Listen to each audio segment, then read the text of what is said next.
मराठी माणसाला नागवण्याची एकही संधी सत्ताधारी आणि त्यांच्या आश्रयाला गेलेले सोडणार नाहीत, अशा शब्दात मनसे अध्यक्ष राज ठाकरेंनी मराठी बांधवांना, मराठी मतदारांना एक नवा इशारा बोलून दाखवलाय।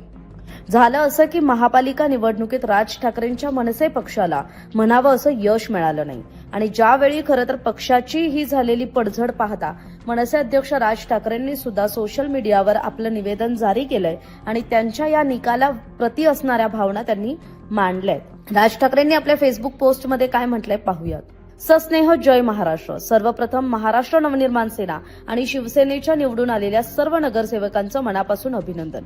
यावेळची निवडणूक ही सोपी नव्हती। अचाट धनशक्ती, सत्तेची शक्ती विरुद्ध शिवशक्ती अशी लढत होती, पण अशा लढाईत सुद्धा दोन्ही पक्षाच्या कार्यकर्त्यांनी उत्तम झुंज दिली, त्याबद्दल त्यांचं कौतुक करावं तेवढं कमी आहे। महाराष्ट्र नवनिर्माण सेनेला यावेळेस अपेक्षित यश मिळालं नसलं याचं दुःख नक्कीच आहे, पण म्हणून खचून जाणाऱ्यातले आपण नाही। आपले जे नगरसेवक निवडून आले ते तिथल्या तिथल्या सत्ताधाऱ्यांना पुरून उरतील आणि मराठी माणसाच्या विरोधात काही होत आहे असं दिसलं तर त्या सत्ताधाऱ्यांना जेरीस आणतील हे नक्की।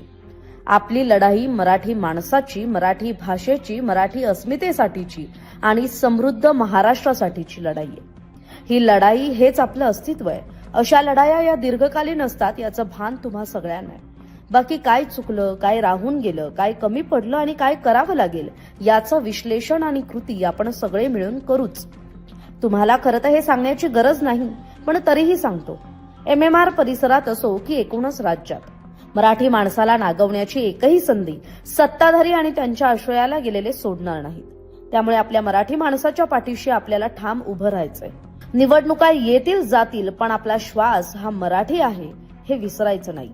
लवकरच भेटूया, पुन्हा कामाला लागूया, नव्याने आपला पक्ष आणि संघटना उभारूया। आपला नम्र राज ठाकरे। त्यामुळे राज ठाकरेंनी खरं तर इथे मोजक्या शब्दात पण बराच काही जो त्यांना द्यायचा संदेश होता, जो मनसैनिकांना द्यायचा होता, जो मराठी बांधवांना द्यायचा होता, तो नेमका संदेश दिलेला आहे। तरी राज ठाकरेंच्या या निवेदनाविषयी, त्यांच्या या भावनांविषयी आपल्याला काय वाटतं? मनसेचं नेमकं कुठे चुकलं, राज ठाकरेंचं काय चुकलं, याविषयीच्या आपल्या भावना कमेंट बॉक्समध्ये कमेंट करून व्यक्त करा।